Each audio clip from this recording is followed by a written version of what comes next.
Welcome to presentation 9 in the series where we're looking at the book of Deuteronomy. Looking back at the previous presentation briefly, it started and the whole section was underpinned by that statement.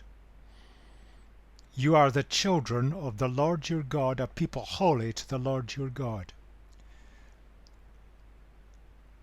Children reflect the nature of their human parents. God's children reflect the nature of the God we serve. This people group chosen for a task.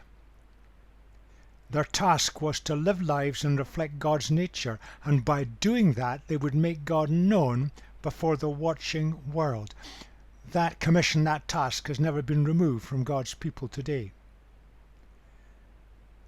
Leaving their desert existence and moving into a new lifestyle, Moses gives them directions for what lay ahead.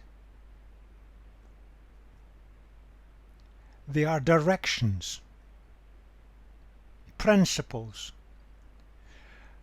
to guide healthy living. To be able to carry out God's tasks, you need to be healthy, fit, physically, but also spiritually. It speaks about tithing, an expression of gratitude, not a rule book. They were going to face an agricultural life which was completely new to them. What were they to eat? They'd meet new animals, new plants. The goal is healthy living, but also avoiding association with Canaanite religious practices where sometimes animals were used. Poverty and debt cancellation, a totally new way of thinking about things. It avoids the extremes of wealth and poverty. That's a lesson we need to recapture in the West today. And annual celebrations that reminded them of what God had done, releasing them from slavery, providing their food, providing the harvest for the year ahead and the winter ahead. Principles, not a rule book. Misunderstood so often. When God's at the center of community life, we express it in gratitude and celebration. It's all positive. But we need to be fit and well in order to do what God has for us to do in our lives, living for Him. That means we've got to avoid the exploitation of others. We support each other. We treat everybody with respect. Nobody is superior. We're all God's children. Great principles for living. God will provide. He does provide all we need. But all we need to fulfill our life tasks, what He asks us to do, He provides it, but we need to take a responsibility, be fit and well. We need to take a responsibility and not compromise with harmful religious practices. We remember all God's provision and celebrations together. Part of our gratitude is expressed in tithing, and that provides for others.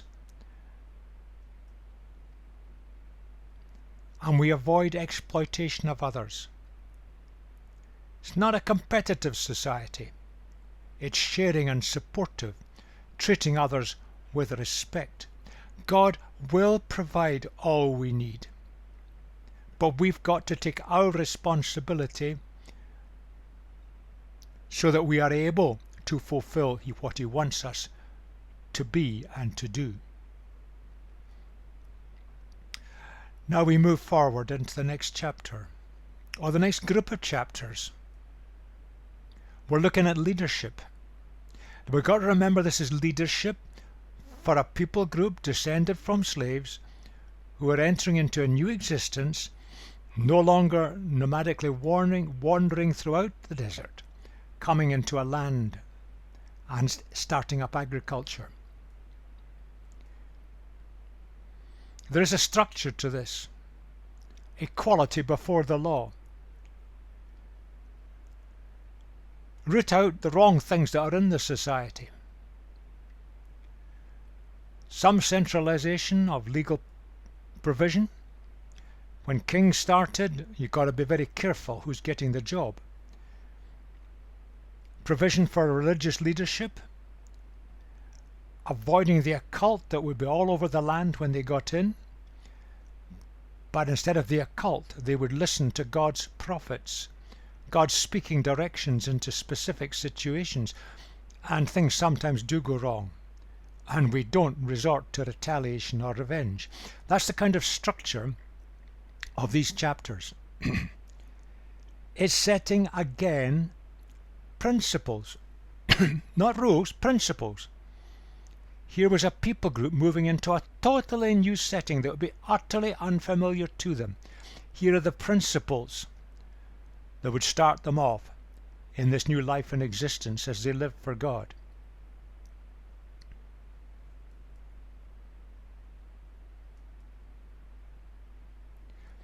Looking at some of the text in detail now. Appoint judges and officials for each of your tribes in every town the Lord your God is giving you, and they shall judge the people fairly. Do not pervert justice or show partiality.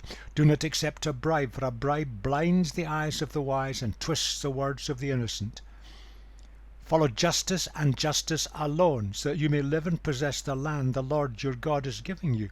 Implication is that they didn't follow justice and justice alone, they would lose the land, which eventually happened. And then what seems to be an aside, but actually it fits in. Do not set up any wooden Asherah poles beside the altar you build to the Lord your God. Do not erect a sacred stone, for these the Lord your God hates. Do not sacrifice to the Lord your God an ox or a sheep that has a defect or flaw in it, for that would be detestable to him. Now these were Canaanite practices. Don't show your tolerance by absorbing in evil practices from the society that's going to be there. Back to the main text. If a man or a woman living among you in one of the towns the Lord gives you is found doing evil in the eyes of the Lord your God in violation of his covenant, and contrary to any my command, has worshipped other gods, bowing down to them, or to the sun or the moon or the stars in the sky, and this has been brought to your attention, then you must investigate it thoroughly. If it is true, it's been proved that this detestable thing has been done in Israel, take the man or woman who's done this evil deed to your city gate and stone that person to death.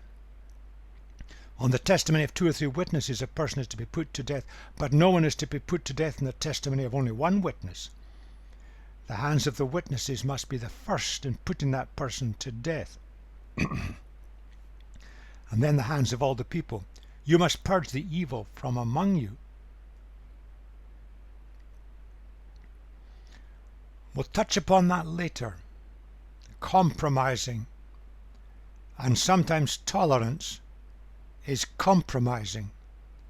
There are things that are simply wrong. We don't go down that line. But this last bit is brutal. Stoning. We'll return to that in a moment or two. Another area of difficulty that we've got to face up to. If cases come before your courts that are too difficult for you to judge, whether bloodshed, lawsuits or assaults, take them to the place the Lord your God will choose. Go to the Levitical priests and to the judge who is in office at that time. Inquire of them and they will give you the verdict. You must act according to the decisions they give you at the place the Lord your God will choose. Be careful to do everything they instruct you to do. Act according to whatever they teach you and the decisions they give you. Do not turn aside from what they tell you, to the right or to the left. Anyone who shows contempt for the judge or for the priest who stands ministering there to the Lord your God is to be put to death. You must purge the evil from Israel. All the people will hear and be afraid and will not be contemptuous again. Now the judges looked after secular law, the priests religious law, but in fact in the Old Testament very little differentiation is made between the two. That's something we've got to recapture again today. God is at the center of every aspect of living. No separation of sacred and secular. That's one of the weaknesses that's crept into Christianity. It's one of the things that Islamic scholarship is very strong on. Every aspect of life is under their God. We need to recapture that, but capture it based on the God of the Old Testament and the New Testament.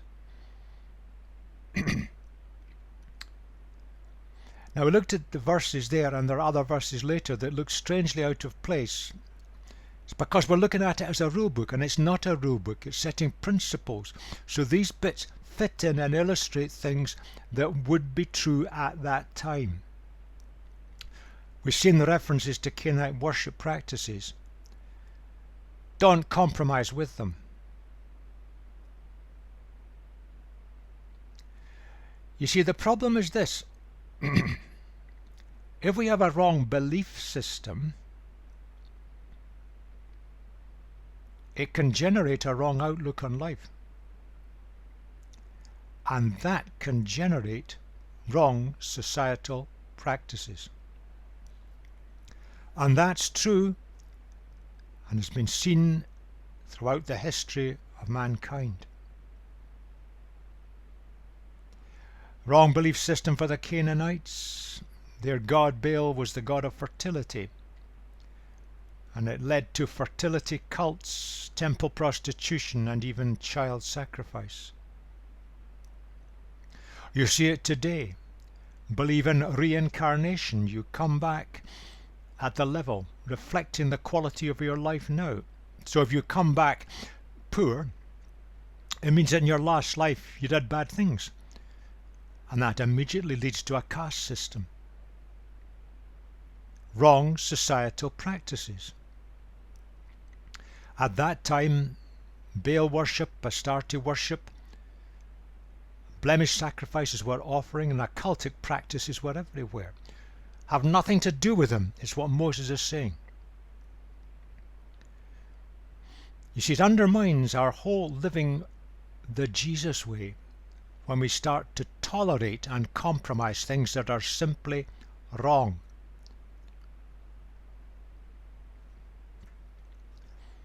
And then we end up conforming to the wider society around. In this case, it was Canaanite society. Today it's secular society.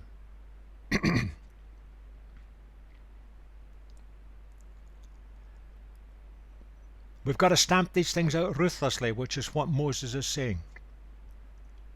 No tolerance.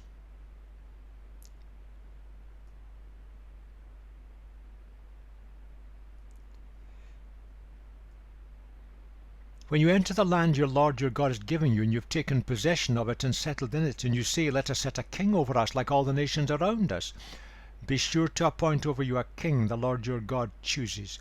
He must be from among your fellow Israelites. Do not place a foreigner over you, one who is not an Israelite. The king, moreover, must not acquire great numbers of horses for himself, or make the people return to Egypt to get more of them, for the Lord has told you, you're not to go back that way again. He must not take many wives, or his heart will be led astray. He must not accumulate large amounts of silver and gold. And if we look at some of the kings that were appointed, they failed in one or more of these terrible situations, depending on their horses as armament, accumulating wealth,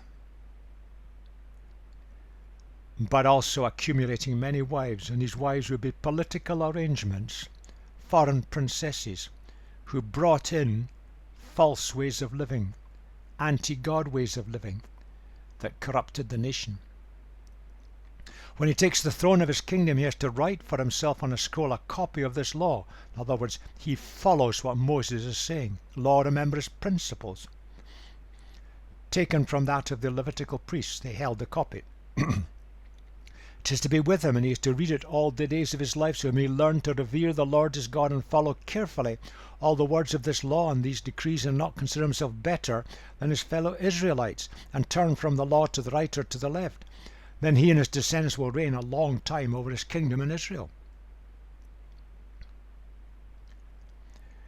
You see, the only model they had in the societies of those days was someone who was called a king. Now the word king is slightly misleading.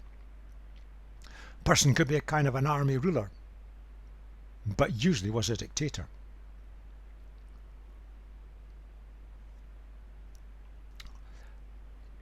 Leadership among God's people then and now. Did God want them to be a theocracy where only God was the ruler? Come back to that in a moment.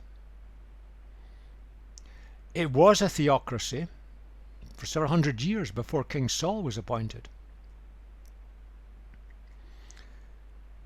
We think in terms of democracy today, but that hadn't been invented. The only thing they had at that time was what we could usually call kingship or monarchy, a ruler, often a local ruler, and they were usually dictators.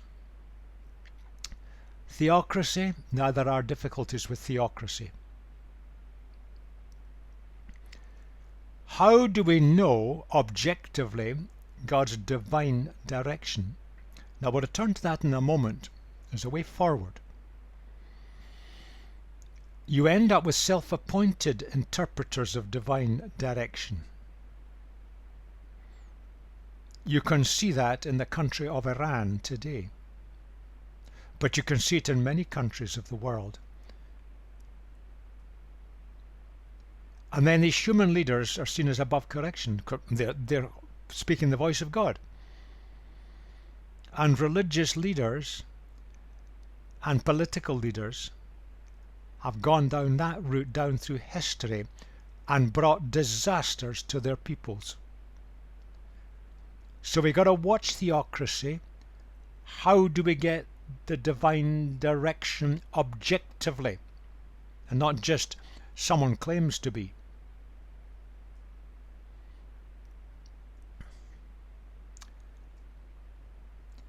Moving forward again, the Levitical priests, indeed the whole tribe of Levi, are to have no land allotted to them or any inheritance with Israel. They shall live in the food offerings presented to the Lord, for that is their inheritance. They shall have no inheritance among their fellow Israelites. The Lord is their inheritance, as he promised them. This is the share due to the priests from the people who sacrifice a bull or a sheep, the shoulder, the internal organs, and the meat from the head. You are to give them the first fruits of your corn, new wine, olive oil, and the first wool from the shearing of your sheep. For the Lord your God has chosen them and their descendants out of all the tribes to stand and minister to the Lord's name always. If a Levite moves from one of your towns anywhere in Israel where he is living and comes in all earnestness to the place the Lord will choose, he may minister in the name of the Lord his God, like all his fellow Levites who serve there in the presence of the Lord. They can move around. He is to share equally in their benefits, even though he has received money from the sale of family possession. As soon as you see that, we then interpret that in kind of 21st century thought forms. A great theologian captures it rather well there. In the original, it paints a picture: a loyal and devoted servant who stands in the presence of his king and master, waiting for his orders and ready to run immediately on his errands. That paints a somewhat different picture of the work of Levites. Priests. Strictly speaking, priests represented humans before God and God to humans, a go-between.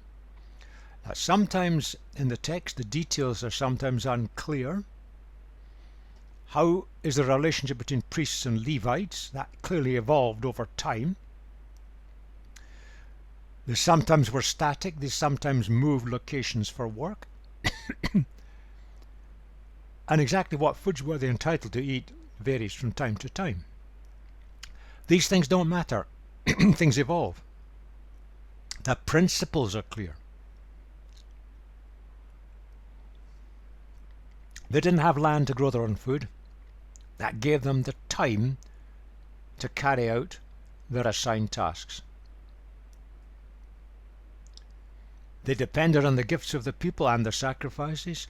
They could work locally as well as centrally. They had both a religious and a judicial role. Two were not seen as different. And they served God by serving people.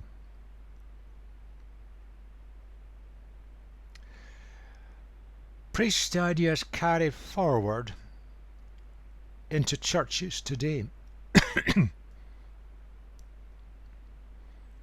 We need to challenge that.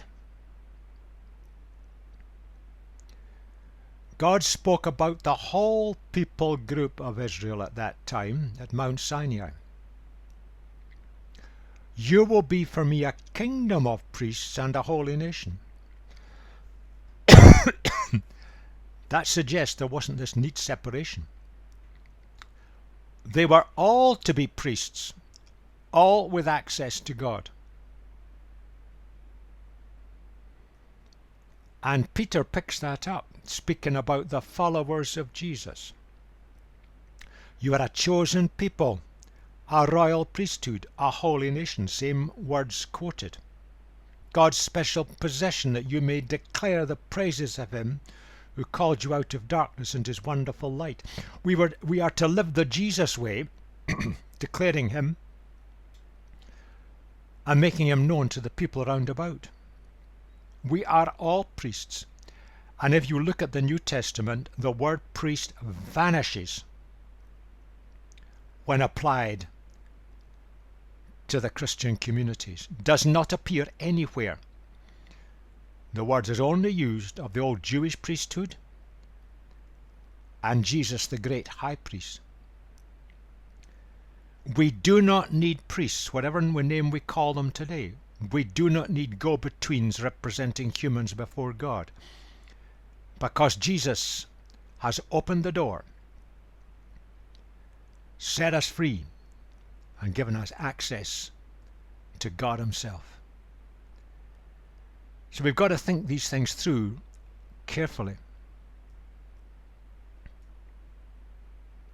When you enter the land the Lord your God is giving you, do not learn to imitate the detestable ways of the nations there. Let no one be found among you who sacrifices their son or daughter in the fire, who practices divination or sorcery, interprets omens, engages in witchcraft, or casts spells, or who is a medium or a spiritist, or who consults the dead. Anyone who does these things is detestable to the Lord. Because of these same detestable practices, the Lord your God will drive out these nations before you. They were doing it. But you must be blameless before the Lord your God. Now, blameless doesn't mean sinless or without fault. The word carries the idea of wholehearted commitment to live God's way. That's what was required of God's people entering the land. We're back to the dangers of tolerance and compromise. Tolerance in the sense of not forcing our ideas on others is one thing. That's good. Tolerance in the sense of absorbing wrong ideas and practices is rejected. The nations you will dispossess listen to those who practice sorcery or divination. But as for you, the Lord your God has not permitted you to do so. The Lord your God will raise up for you a prophet like me from among you, from your fellow Israelites. You must listen to him. For this is what you asked of the Lord your God at Horeb on the day of the assembly, when you said, let us not hear the voice of the Lord our God, nor see this great fire any more, or we will die.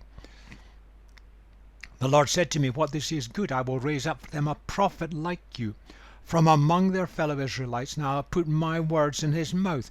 He will tell them everything I command him. I myself will call to account anyone who does not listen to my words that the prophet speaks in my name. But a prophet who presumes to speak in my name anything I have not commanded, or a prophet who speaks in the name of other gods, is to be put to death. You may say to yourselves, how can we know when a message has not been spoken by the Lord? If what a prophet proclaims in the name of the Lord does not take place or come true, and that does imply that it's going to happen in their lifetime, that is a message the Lord has not spoken. That prophet has spoken presumptuously, so do not be alarmed. We've got to think again very carefully about what we mean by the idea of a prophet. But we've also got to look at that bit which has been lifted out, misunderstood and misquoted. We'll come back to that in a moment or two.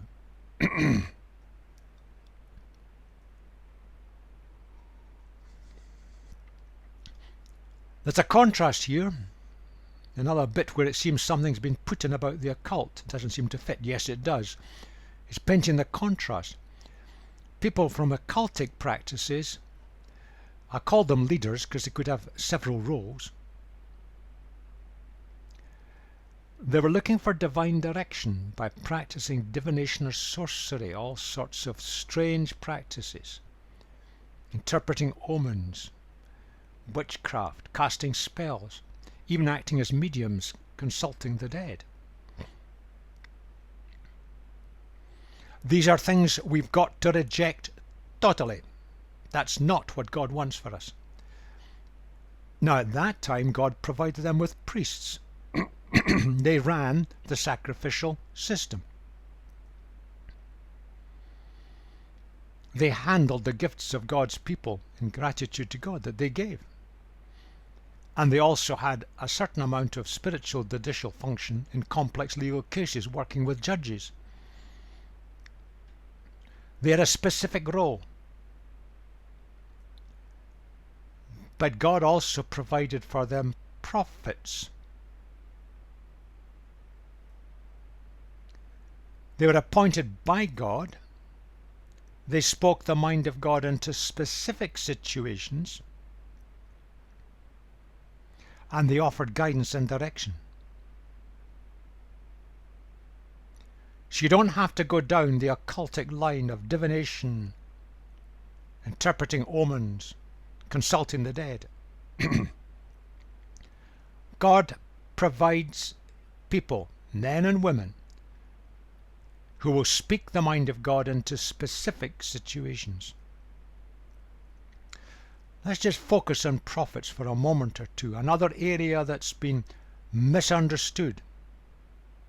Let's look at what the text actually teaches us. God puts his words in their mouth and their prophecies come true. That's a kind of summary of what's being said here.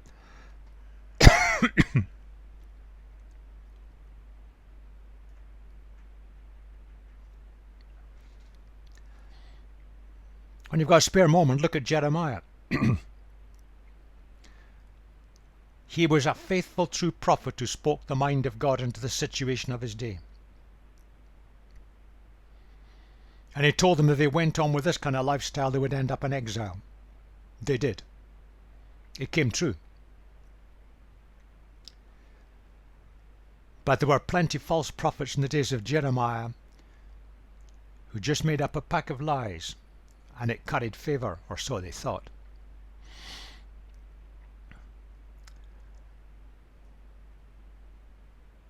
Ezekiel later.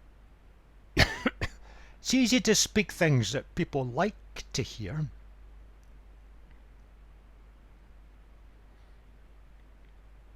It's tougher to speak things that are tough and hard.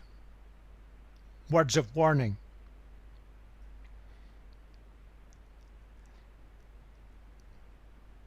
The picture in all of this is that the true prophets in those biblical days never contradicted what God had said. So they don't contradict what's already there, for example, in the teaching of the Bible. They never invoked other authority beyond Yahweh, the God of the Jewish people, the God of the universe. And they never encouraged wrong worship or behavior.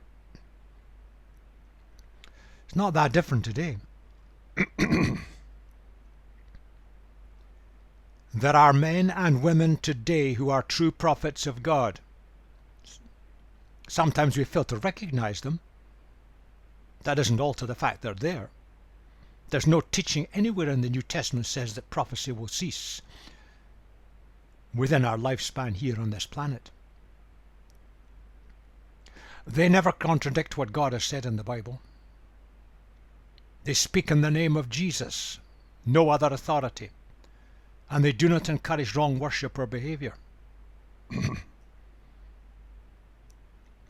Look at the Bible as a whole. There are 3 tests for the authentic prophet.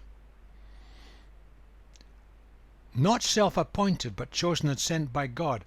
It's worth reflecting back on some of the great Old Testament prophets. Some of them didn't want the job. It's not an easy job.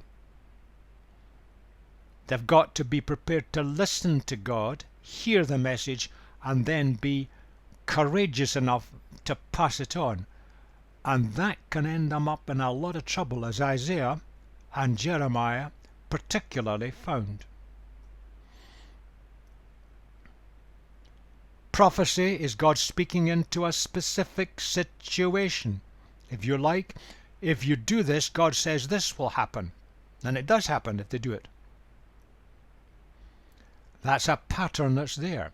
It is not celestial timekeeping. They're speaking into a situation that's now, or in the immediate future within our lifespan. Otherwise, how could you know if it comes true?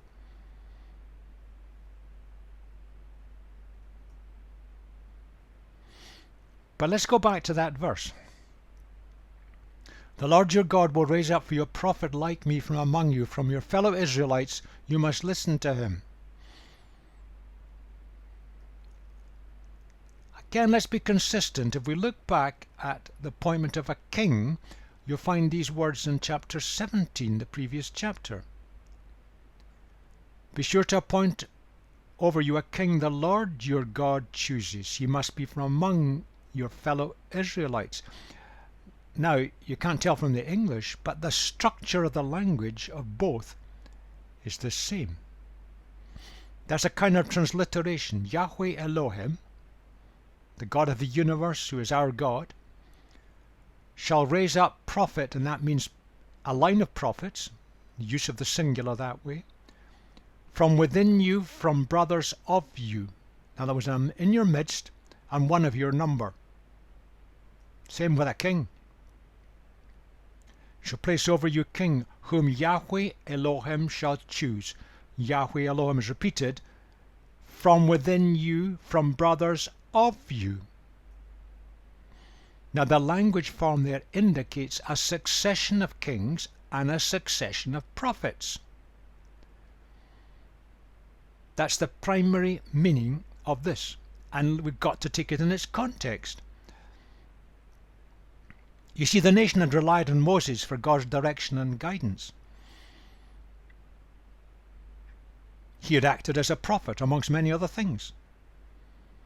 What Moses was telling them, as his life was coming to its end, God would raise up a succession of prophets who would do what Moses had done, give God's direction and guidance. Let's go back to the original text.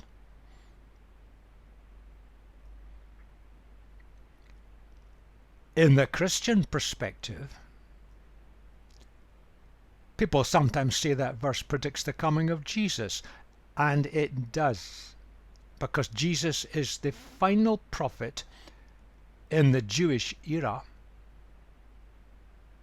from that line of prophets. The problem is this.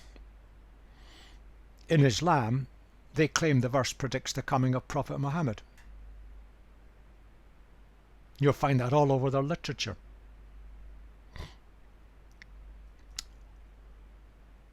Which is true. Let's look at the evidence.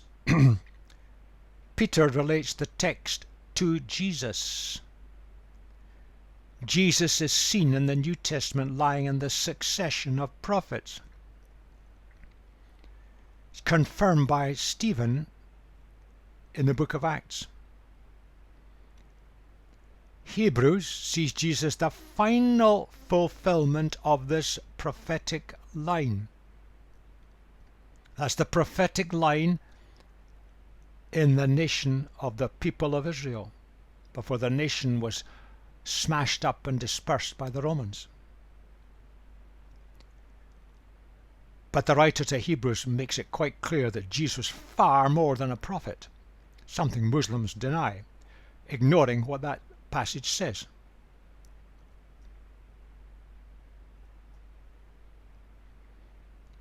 We've got to remember the same phrase is used here for the appointment of a king, so we've got a model, an idea. It's absolutely clear when you look at the two that it speaks about a brother Israelite. Prophets and kings will arise from the Israelite people, and that happened down to the destruction of the nation in AD 70. And Jesus is seen as the fulfillment of that prophetic line. But in the New Testament there were also prophets, and they arose from the followers of Jesus. Prophecy didn't cease suddenly, and you'll find that in the book of Acts. But the point that Moses is making is guidance comes through the true prophet, not the occult. And he says, when I'm gone, God's going to send a line of prophets after me. Listen to them.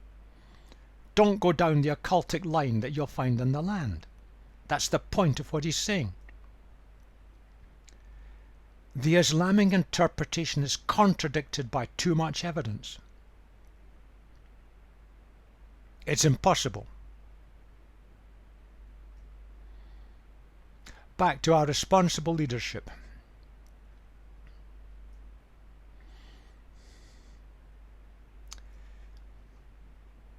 Judges brought social justice, officials brought organization, kings, unifying leadership, priests had religious duties, prophets, spiritual direction.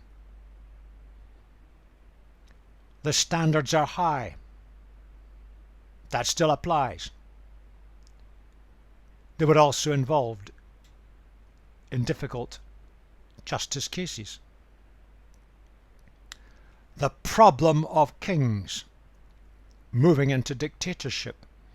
Whatever we may call them today, that still happens. We've got ruling classes.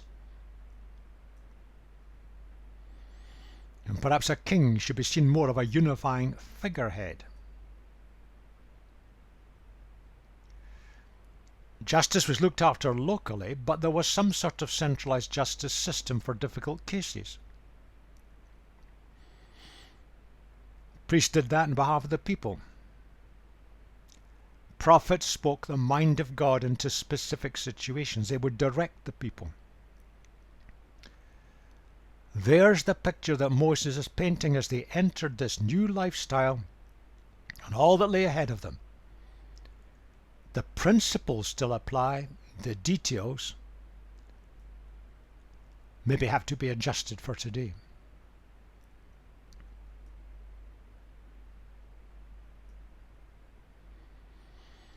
Let's return to this problem. How can we justify that? It only applies when you just break the covenant completely, rejecting God totally, because that undermined the reason for the nation's existence, to live for God.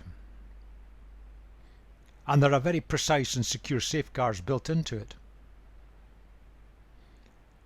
What is being said here is this is what God thinks of this most serious crime they could commit. If you look at when it was applied, very rare. Though sometimes it was abused. The principle is there. Purge the evil from among you. That's God's people. We can't impose that on others. But we can set the standards high.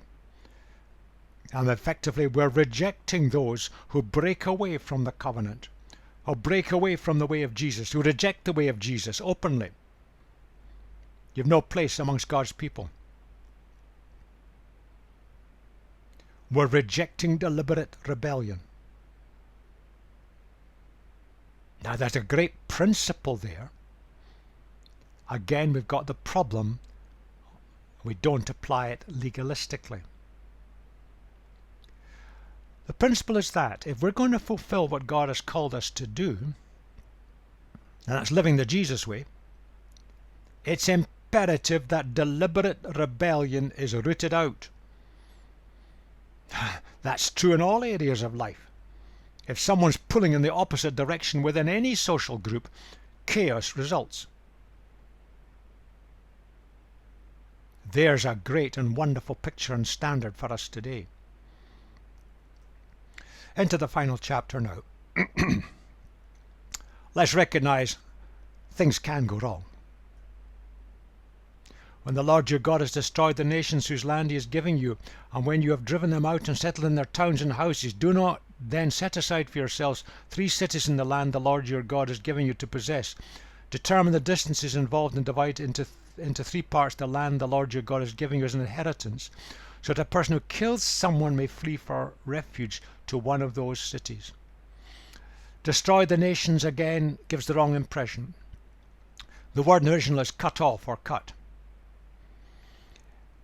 The local people groups, their power structures would collapse. They would lose control, is what it's saying. This is the rule concerning anyone who kills a person and flees there for safety. Anyone who kills a neighbour unintentionally, without malice aforethought. For instance, a man may go into the forest with his neighbour to cut wood, and as he swings his axe to fell a tree, the head may fly off and hit his neighbour and kill him. That man may flee to one of these cities and save his life. Otherwise the avenger of blood might pursue him in a rage, overtake him, the distance is too great, and kill him even though he is not deserving of death, since he did it to his neighbour without malice aforethought. That's why I command you to set aside for yourselves 3 cities.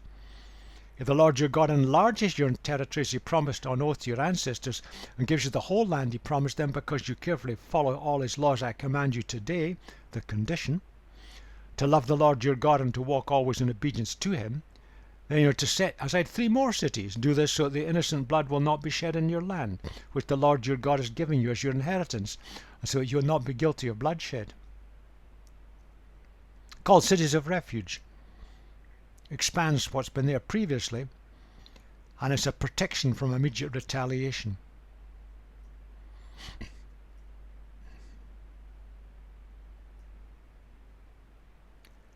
But if out of hate someone lies in wait, assaults and kills a neighbour, and then flees to one of these cities, the killer shall be sent for by the town elders, be brought back from the city, be handed over to the avenger of blood to die.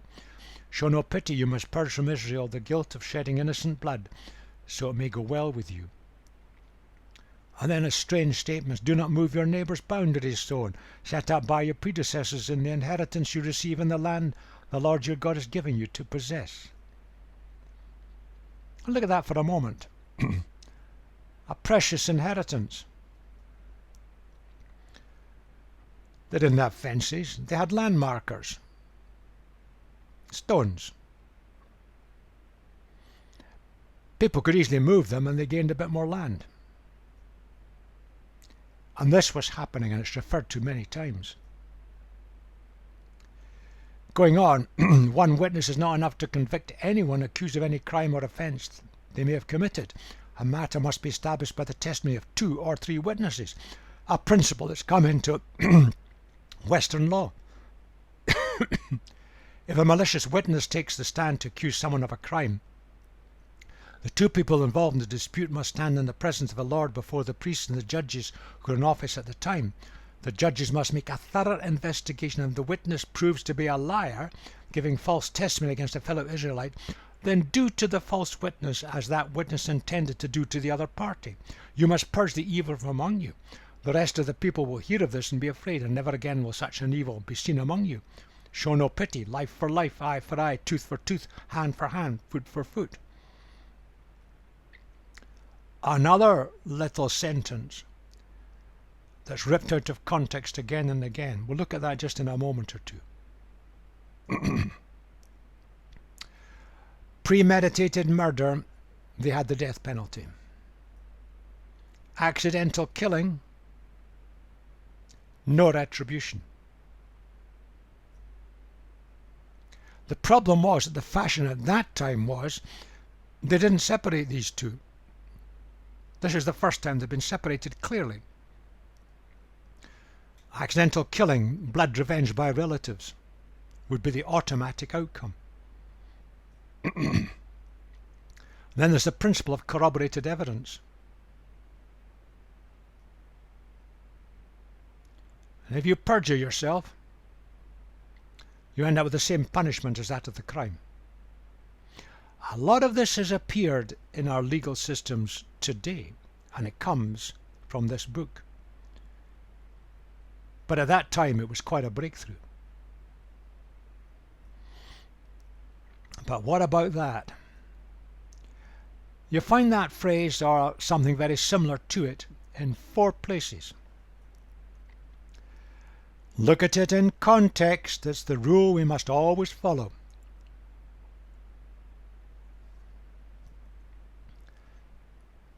If you look at the Exodus one, it's clear that you don't follow it literalistically. What they're saying there is justice must fit the crime. You don't take the law into your own hands. That's what Leviticus is also saying. Don't overreact. Perjury the same. Jesus takes that, interprets it, and then reinterprets it. This rule was a restriction on the wild revenge that was the pattern of the day. Justice must fit the crime. Perjury gets the same punishment. And Jesus takes that a lot further with forgiveness and generosity. You see, retaliation and revenge, that's not to be a characteristic of God's people. That's what Moses is saying. Now, if you look at the Quran, you'll find the opposite, where it says specifically, retaliation is decreed for you, I quote, speaking about Muslims. They have the right to retaliate, and you see that happening in the world today. That's not to be the way of God's people. Time for balanced judgments. That's why they had cities of refuge. Bought time. Things could cool off. Objective assessment of evidence, corroboration of witnesses. Perjurers. But willful crime, treat it seriously. Justice must apply there. But judgment mustn't be excessive. It must fit the crime. There's some of the principles that come out of all of this. And again, it illustrates how we mustn't take a text and rip it out of its context and then either ridicule it or apply it literalistically. That's the problem, and that's where we finished, because it's such an important message from Deuteronomy. The danger of interpreting the Bible literalistically. Critics of the Bible do it, but sadly, there are many followers of Jesus are doing it today. Taking a sentence or a phrase, ripping it out of its context, and then more or less making it mean whatever we want it to mean, and we either ridicule it or we end up with a legalistic version of religion. That's not the way of Jesus. It's not the biblical way. And this book of Deuteronomy illustrates it. It's outlining principles, a feature of the whole biblical text. Principles which we apply in a sensible way. A danger that we've got to face today. And we've got to be honest about it. Look at it again. And look at sentences and phrases and ideas in context, linking it to other passages which deal with similar issues, and then we see the balanced picture of what God has for us as we seek to live for Jesus.